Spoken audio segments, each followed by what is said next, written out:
pure fear, pure just adrenaline, and I was extremely scared. 17-year-old Sean Michael Reynolds thought he was about to die over a PlayStation.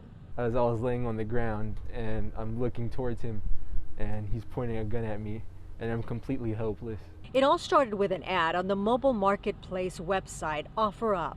Sean was selling a PlayStation 5 and right away he got an interested buyer. They offered exactly what I had listed it for, and it appeared to be a younger kid. They agreed to meet in the afternoon outside of 92nd Street Elementary School in Watts.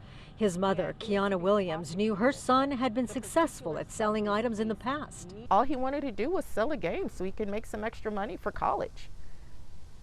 And yet he was met by individuals who plotted to essentially rob him and kill him. The two young assailants, a 14 and 17-year-old, robbed Sean and then shot him, left him bleeding on the street, then drove off in his car. He was hit in the left hip but penetrated the abdominal area. Dr. Melanie Serino is a rehab pediatrician at Rancho Los Amigos in Downey.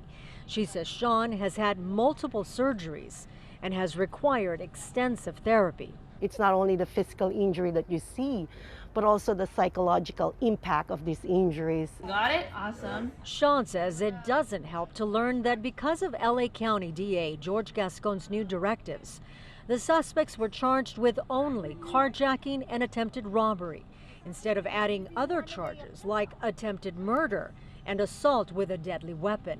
I feel extremely mad because this is something that will affect me for the rest of my life, and I don't believe someone who committed the crime should have any points of ease. When I learned of the charges, I couldn't believe it.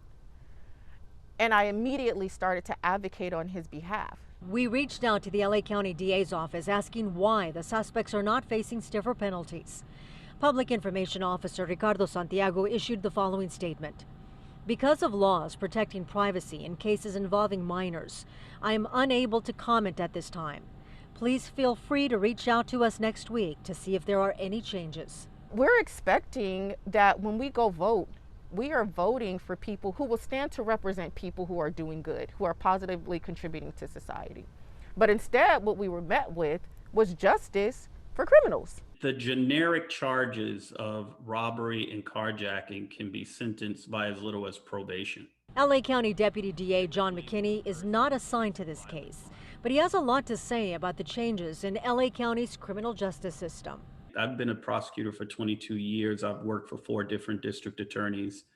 There's never been a time in which a district attorney has been as roundly criticized as the current district attorney for policies that hurt victims at the expense of perpetrators. Victims like Sean Reynolds, a good kid who had just been admitted to 8 universities.